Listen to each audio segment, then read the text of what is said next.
And hi, everyone. Welcome to eLearnChat, where you always learn something new. And we're going to learn a lot today. We've got with us that gentleman right to my, what is it, left, I guess. We've got Alessio Artuffo. He is the Chief Revenue Officer. Revenue, mark that word, revenue. Chief Revenue Officer for Docebo. And if you don't know much about Docebo, you're going to learn a lot more about it today. And it is a really cool company, a really cool tool. And Alessio, he's got energy from what I heard. Alessio, how are you? Rick, I'm doing great. Thank you for having me. Oh, we appreciate it. Now, you're up in Toronto area. I am in Toronto indeed, yes. I have lived in Toronto for the past 2 years in my life, and prior to that, I was in the United States. It's a nice city. I like Toronto. Toronto is like New York, but clean. Very clean. With no offense to New Yorkers that are listening to us, I love New York. Toronto is very cosmopolitan and growing like crazy, and easygoing, more easygoing than New York is. Now, Docebo is actually headquartered or in two places, right? It's headquartered in Athens, Georgia, and then it's also headquartered in Toronto. Is that correct? Well, look, Docebo's history is interesting. The actual main office, our CEO, Claudio Urban, founder, sits in our beautiful office north of Milan. And we have way more than 100 people there. Our second largest setup in North America is in North America. It's in Athens, Georgia, gorgeous college town. And I think we have about 90 people there these days. The third largest one is Toronto, and then we have an office in London, UK as well. Ah, that's perfect. Well, Docebo, I hear a lot about in the industry. So whatever you're doing, you guys are doing it very, very well because you're one of the companies everybody's going after. It's like, Docebo, they're good. We want to be like them. So keep up the good work because everything we hear is positive. And in this industry, that's good. There's a lot of positivity going around what you're doing. And for those who don't know what a chief revenue officer is, you, like you said, you bring in the money. You're and that's a good place to be, actually. So it's fun, it's fast. Businesses like ours at the stage in which we are, we grow at a very significant pace, and we strive to produce amazing products for our customers. Yeah, and you do. From what I'm hearing, you guys definitely are doing the job very, very well. Now, Docebo, a lot of people go, what is people call it Docebo. It's Docebo, which is an old Latin word. I believe it means to give or to teach. I'm proud of you, Rick. I'm proud of you. Yes. From doceo, the verb to teach in Latin, Docebo means I will teach. I will teach. That's beautiful. And again, that's where the word docent comes from also. The same beginning part of the word. The same root, yeah. I will teach. Yeah. Can you imagine in today's day and age, I will teach? Boy, that's a tough one. It's getting harder and harder to find good learning and good teaching. So, but I love that. It's a great word, and a lot of people don't realize this. There's a lot of good training here and a lot of good education. But if you go to Europe, the education is probably better in many respects, at least through high school and even university. A lot of people come here for university work, but I don't know. I was in London recently for the Learning Technology Show, and I was impressed with the level of the professionals we met there. Not that I'm not impressed here, but they were different. It was a little bit different. I would say the passion they had was a little bit different for their careers in the industry. And I like that. I really enjoyed that. It was fun to see and watch and get into conversations where people really kept up on what's going on in the industry. And it sounds like you guys are doing the same. You're doing things to make learning more exciting, fun, more interesting. You got a feature-rich product. You must have one nice calendar built into that too. You've got everything from notifications to re-licensing, re-certifications. I just saw a lot of interesting things, and you've got partnerships with large learning providers or content providers like LinkedIn Learning and others. We were talking a little bit pre-show about that. You do something which I think is great. You have not only the content from LinkedIn, but people within companies that have licensed it can now get that tracked, which is actually really important, especially for some companies that they give people credit for taking the courses, for learning, for keeping up to speed. Is that part of one of the things you're doing more of in the industry, trying to create those connections and links? Certainly, look, we recognize that the having a learning strategy is made of two main components. Number one, you need to have a great platform, and that's what we try to build. The second one is content is still critical. So the companies that we work with, Rick, they frequently have pre-built content that they've built themselves, and or an organization in-house that is tasked with building content around their practices, product, services, whatever their industry and matter of instruction is. But many companies that we work with, many partners of ours, they actually have a need of sourcing content, say in areas like soft skills or leadership or personal development, health and safety, compliance. And we all would agree that there's not always a need to reinvent the wheel there. So what we wanted to do is to make their life easier, creating those bridges to those vendors and partners out there that do have that content. And from our perspective, it is enabling better adoption, enabling better usage, removing the barriers of entry, and say, hey, if you have an agreement in place with LinkedIn Learning, Linda, or with the other vendors that have a name and a position in the market, we just want to make your life easy, and you can use Docebo seamlessly. You can track the content in a couple of clicks.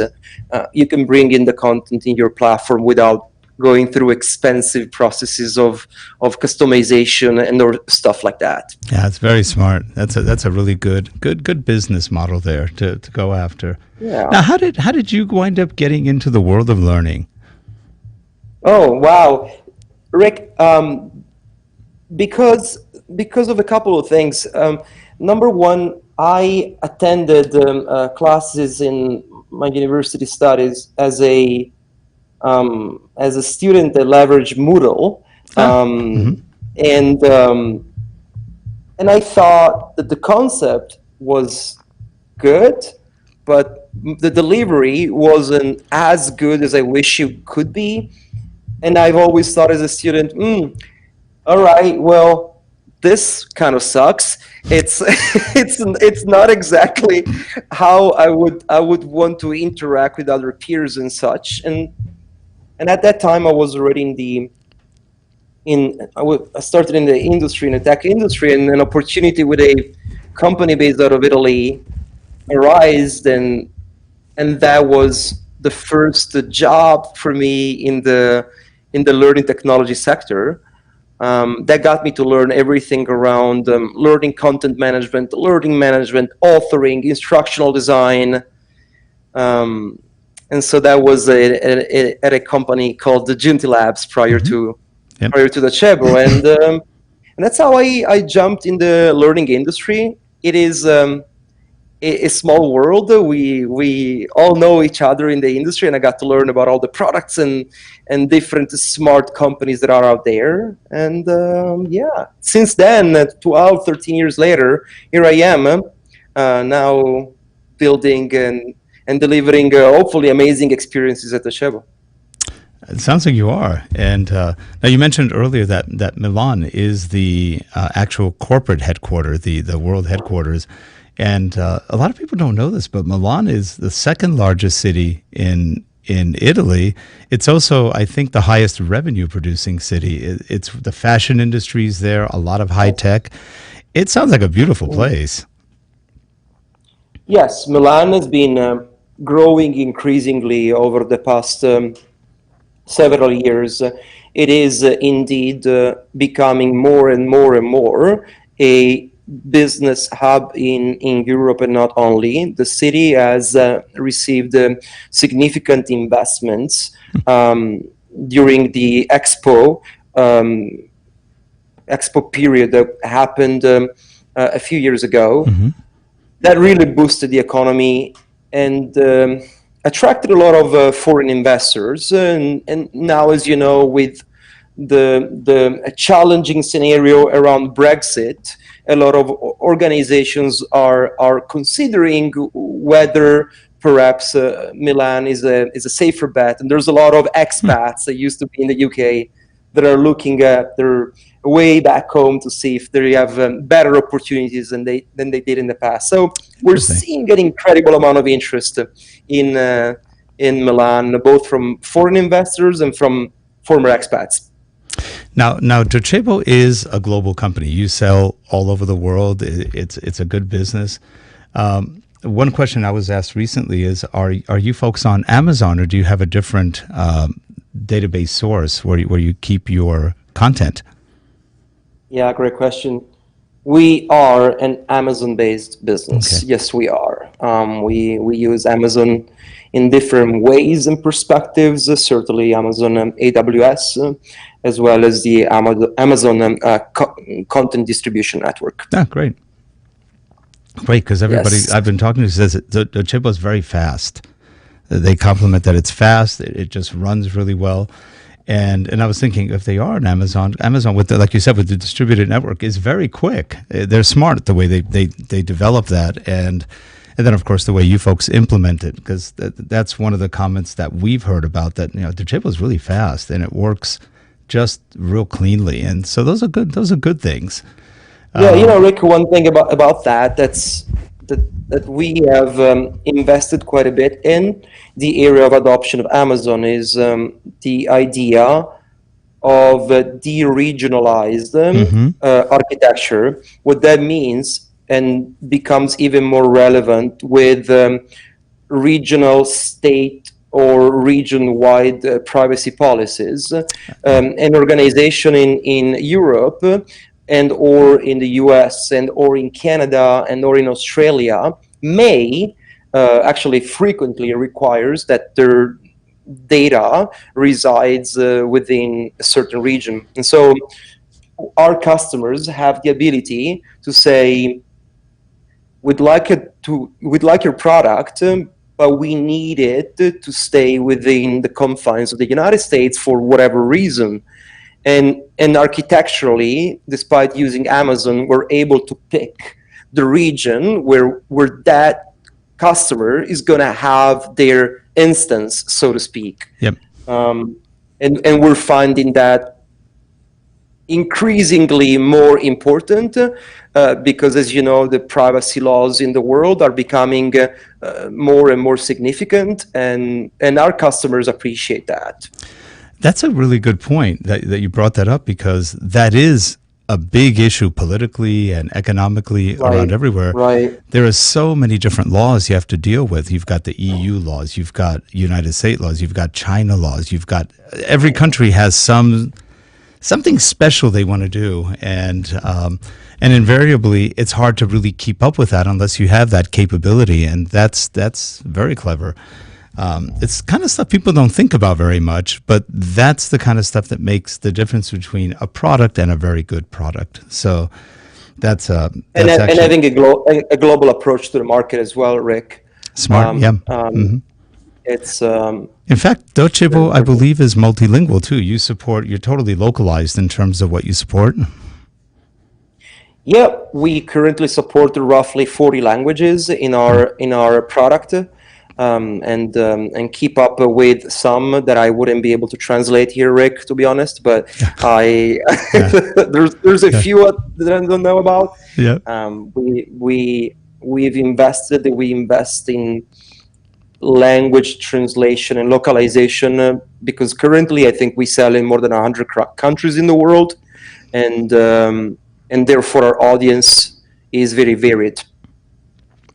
So what do you think makes Docebo a leader in the field, someone, a company that really is standing out. And in today's day and age, that's not a simple task. That's a powerful message you're putting out there. What makes Docebo what Docebo is?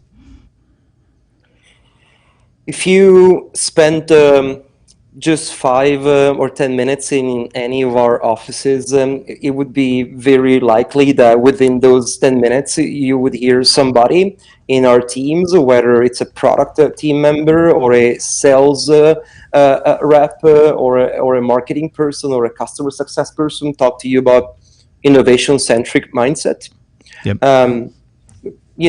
The word innovation is often utilized with a broad perspective, but our CEO, our leadership team thinks not only how to serve the market as for what the market wants now, but we invest heavily in R&D to build the products that the market will want in 2 to 5 years from now. We've always thought that way. Certainly growing makes that more interesting and challenging altogether, because we acquire more customers. The customers obviously have today needs, but I think many of our partner organizations and customers appreciate that we bring to the table continuously, frequently, 3 or 4 times a year, which is when we release new products, things that are ahead of the curve. Rick, to give you an example, we have an entire staff in our product organization that is an R&D staff solely focused on artificial intelligence. We've brought in data scientists, and their sole job is really not necessarily, they're not tasked to build a product that can be sold in 3 months from now, but it's to research how AI can make the learners and the company's life better. How can we transform learning in a smarter way using technologies that are out of the curve? And so if you ask me what is making us position as a leader or wanting to take a lead in the market, is not being complacent with the way things have always been done, and trying to break through the noise of many players with a message that is, we have the responsibility as learning platform vendors to innovate the marketplace, and that's our mission here. That's a good mission. Can't argue with you there. Because you're right. There's one thing to invest in the future and another one to talk about it. Yeah. Yes. Talk is cheap. Very different. Yeah. And a lot of companies just do small little, I call them pet projects. They do a simple project to show that they can do AI in a very simple way.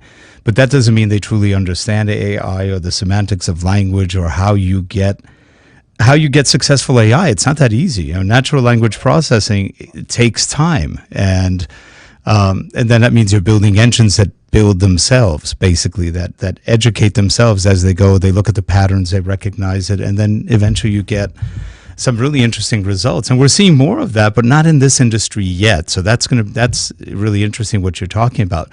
You have another product which I think is really also a key to an LMS that very few LMSs really have. And you have a coaching and kind of an AI system in the coaching and collaboration tool, where not only are you collaborating within users as part of your LMS, but it sounds like you've also got a system that looks at things you've taken and makes recommendations of things you might want to take. Yeah, so I'd say, the modern learners, younger generations, look, nobody loves to sit and watch a video for an hour. We've all known that for a long time. And when I used the word complacency prior, Rick, I think the industry has been complacent of not really caring that was the case, and hasn't allowed companies with tools that encourage the behaviors that actual learners want to have. Learners want to feel engaged in the learning. Mm-hmm. They want to have a voice in that learning experience and not just be the receivers of 84 slides on how to go about it, selling or promoting or supporting a given product. So our goal with what you showed before, Coach and Share, which is our module, Mm-hmm. is to flip entirely the paradigm of instruction from an instruction model that is company or instructor to people to people and people to peers. Mm-hmm. So imagine a scenario, and we got, I would say, 35% of our customers today, and we've launched this no more than a year and a half ago, and it's growing. Adopt this, and imagine a scenario where a software company, you have a massive amount of knowledge that is distributed around the world, like it happens here at Docebo. We have people incredibly smart that they are sitting in many offices. The learning and development organization may be in one place, but there's individuals that have a tremendous amount of knowledge in, say, London or Singapore. It really doesn't matter. How about giving to those individuals the opportunity to say, I mastered that knowledge. Mm-hmm. Here's how I go about doing that. Here's how I deliver that presentation. Here's how I speak to that issue that a customer has, and allow them to democratize their knowledge by sharing it with their peers and allowing experts from the field or experts in that area to curate that message or comment or say, that's really awesome. And that really enables learning, and which is really the theory behind the framework of 70-20-10, which I'm sure you've heard of. And that, prescriptively says 70% of the learning happens informally. It doesn't happen Right. by forcing people to study something.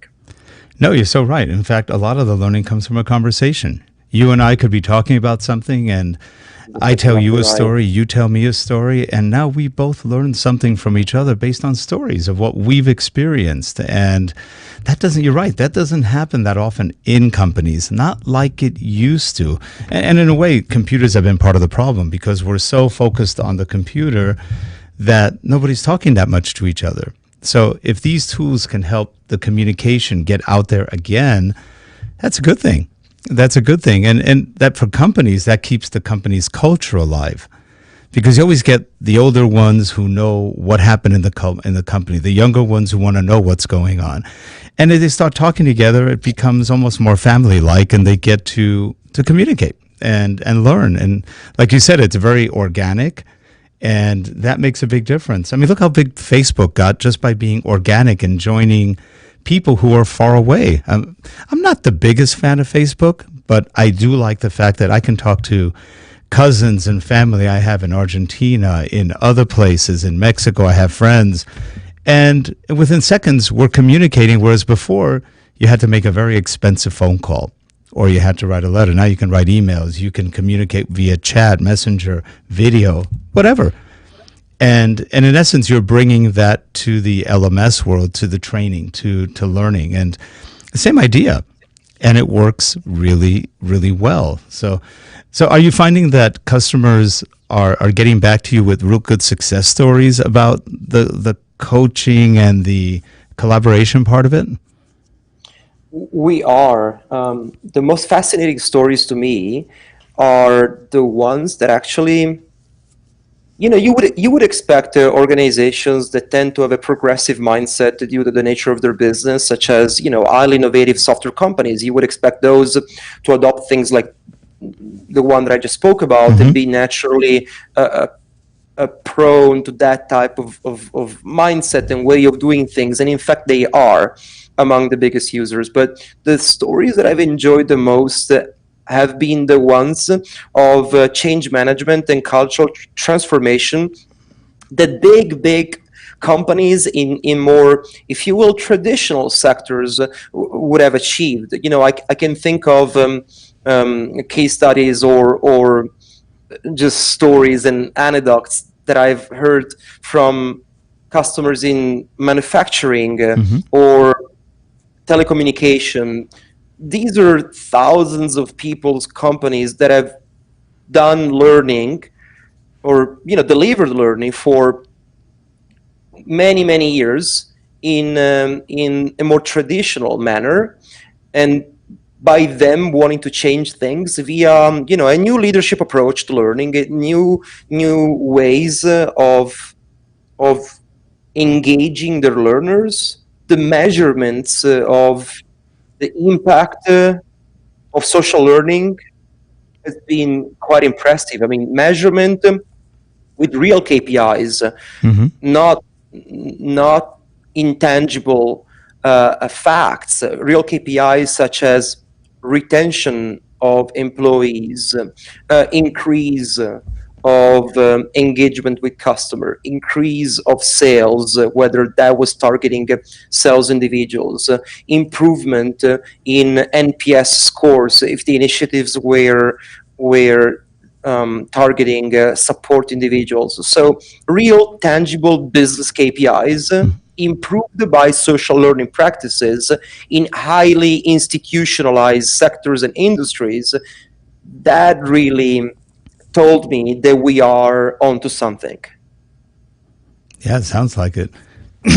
and and again, especially in a distributed economy, distributed companies, you don't find that many companies that have one location if they're all over the place. And so they have to deal with that too. They're not dealing just with their own internal culture, but the global culture, if you will. And so there's a lot of opportunities. What do you see as one of the big trends happening in training today that will probably change tomorrow? Kind of a tough question. There's so many different things going on. No, I think that's a great question. Well, there's a few, and I think we've been selecting and carefully watching the market, which, by the way, Rick, varies very much in needs, also on a geo basis. You'll see needs and trends arising more dramatically, say, in North America, and less so in the APAC or EU region, and vice versa, others being very significant in EU and less North America. So with that in mind,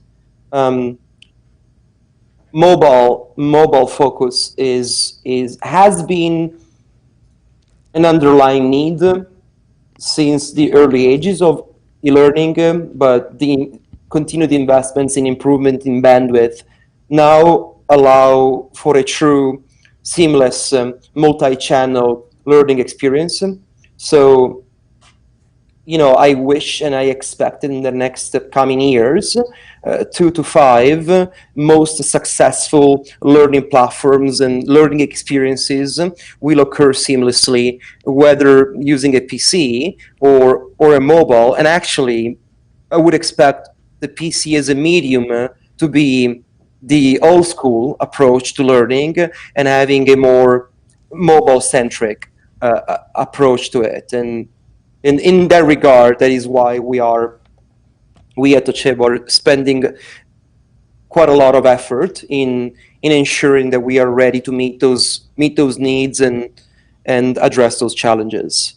So the mobile component is one. The second one that I think it's going to become even more valuable is the reuse of data and data funneled into AI, but the true ability to correlate learning with behaviors and behaviors to KPIs are what a lot of companies can't figure out yet. So it is up to us to give to our customers the ability to segment data and be able to make decisions for their own business. And maybe AI can help us there. There's a lot of fun happening with AI. I'm looking forward to it. When I was younger, I took a lot of, this is a long time ago, but I was taking a lot of AI programming language back then. I was a programmer for a long time, and at those days the tools weren't that good. It was just still too young. The models weren't sophisticated enough to really do complex things. Well, that's changed. Right. That's totally changed, and it has. the hardware has caught up with everything, and now we have speed at our fingertips, and it's just a lot of fun. Oh, I'm looking forward. I'm excited about the whole AI trend, where it's going, and how we can really use it to not only communicate better with it between ourselves, but also to teach better, because it is going to make a difference. And we're getting there. I'm looking forward in the future to seeing authoring tools or learning development tools that have that AI component built into it. So not only can we track and do other things, but that we can have a certain amount of intelligence coming back to us with ideas, maybe even ideas. It's going to be interesting. And as we get better into the NLP, or the natural language processing, it's going to be fun. I think it's going to be a lot of fun. You know, Rick, we were speaking about learning content management market prior, and I recall, in 2008, 2009, I was working with technologies, and one of our key features was to be able to manage manually the concept of metadata. So metadata used to be a big deal, and we would specialize and try to support metadata schemes. They were essentially XML files, which would map, the name and the title and the course description and the copyright and so on and so forth. And this was like a big business. And so I just thought about that when the other day, when we released our AI tagging feature, in Docebo, you go in, you upload a video, the system in the back end scrapes out all the audio and text from the video, and then extracts based on intelligent criteria, the tags automatically, and auto tags the whatever material you load in the system.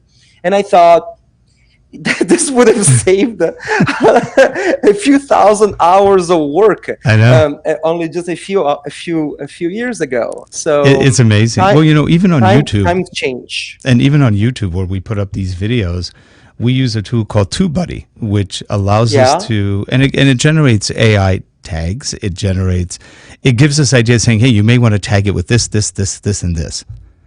And, that was a lot, like you said, that was a lot of time spent in the old days trying to figure out, what do I want to tag this with? And now it gives you suggestions. It saves hours and hours, not to mention it's going through content more efficiently than we would, which is because there's a lot of content, a lot of words that we say in maybe a half hour to an hour. And what a difference. So, and that's only the beginning. Imagine where we're going with it. It's going to get real interesting. Exactly. It's going to get interesting. Exactly. Well, Alessio, this has been a lot of fun. I'm glad we got to meet and learn more about Docebo and the work you're doing. And I look forward to meeting you in person one of these days. We'll do it. Next time, I'm going to be in the Atlanta area, Athens area, in May sometime. If you by any chance are going to be down there, let me know, and hopefully we can coordinate dates. I live my life on planes, so we'll make it happen. That sounds great. But again, if you want to get a hold of Alessio, there'll be contact information below. We'll have also website links. So feel free to contact Docebo and Alessio and get a feel for what they do. I think you'll be pretty impressed. Alessio, again, a pleasure having you on. Anytime you want to come on, just give us a call. Our home is your home. Sounds great. We got Rick one and viewer team, comment. you guys are awesome. We have a comment. It's Scott Sloan. He says, great interview. Oh, that was Scott. Great interview, he said. Thank you, Scott. Thank you. So anyway, well, have a good one, everyone. We will see you next week. Actually, we'll see you later today. We've got an interview coming up a little later today with Carl Kopp. So he'll be talking about some of the things that he's working on.